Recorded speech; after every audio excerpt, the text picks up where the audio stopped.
மாதிரி ஒரு நல்ல நிலைமையில் இருக்கிறார் பாரு இந்த புருஷன். பொண்டாட்டி சொல்லி கொடுத்து அவரை இந்த நல்ல நிலைமைக்கு கொண்டு வந்திருக்கா. அது அவர் வாயாலேயே கேளுங்க, நல்லா இருக்கும்.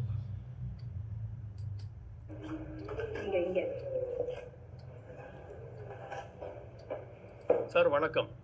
நீங்கள் இன்னைக்கு இந்த நல்ல நிலைமையில் இருக்கிறதுக்கு யார் காரணம்? நான் இந்த நல்ல நிலைமையில் இருக்கிறதுக்கு காரணமே என்னோட ஒய்ஃபு தான்.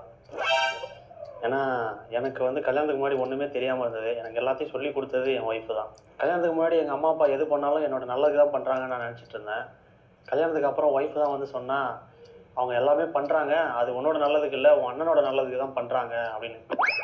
அதுக்கப்புறம் என் தங்கச்சி அடிக்கடி வீட்டுக்கு வந்துட்டு போகிறா. அவளுக்கு கல்யாணம் ஆகி 10 வருஷம் ஆகுது. அவள் அடிக்கடி இப்போ கல்யாணத்துக்கு அப்புறம் வந்துட்டு போகிறதே சொத்தில் பங்கை பிரித்து வாங்குறதுக்காக தான் அப்படின்றதையும் என் ஒய்ஃபு தான் சொன்னான்.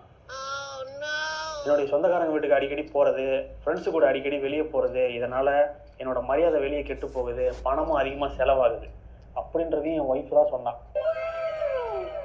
அதுக்கப்புறம் எங்கள் அம்மா அப்பா எல்லா சொத்தையும் எங்கள் அண்ணன் பேருக்கே எழுதி வைக்க ஐடியா பண்ணுறாங்க அப்படின்றதையும் என் ஒய்ஃபு தான் கண்டுபிடிச்சி சொன்னான். இதெல்லாம் என் ஒய்ஃப் சொல்லி கொடுத்ததால தான் நான் இந்த நல்ல நிலைமையில் இருக்கேன் இன்னைக்கு. என்ன இருக்கணும் எப்படி நல்ல நிலைமை தொடப்ப வச்சுக்கிட்டு வீடு பிறக்கிறாரு பாருங்க மாப்பிள்ளை. சூப்பர் நல்ல நிலைமை இல்லையா? எல்லாரும் ஃபாலோ பண்ணுங்க. Thank you friends. Please like, share and subscribe. Please support us. Your support is very much required for us, for our motivation and encouragement. Please take care of your health and families. Do good, be good. Good will come to you. God bless you all. Bye. Good night.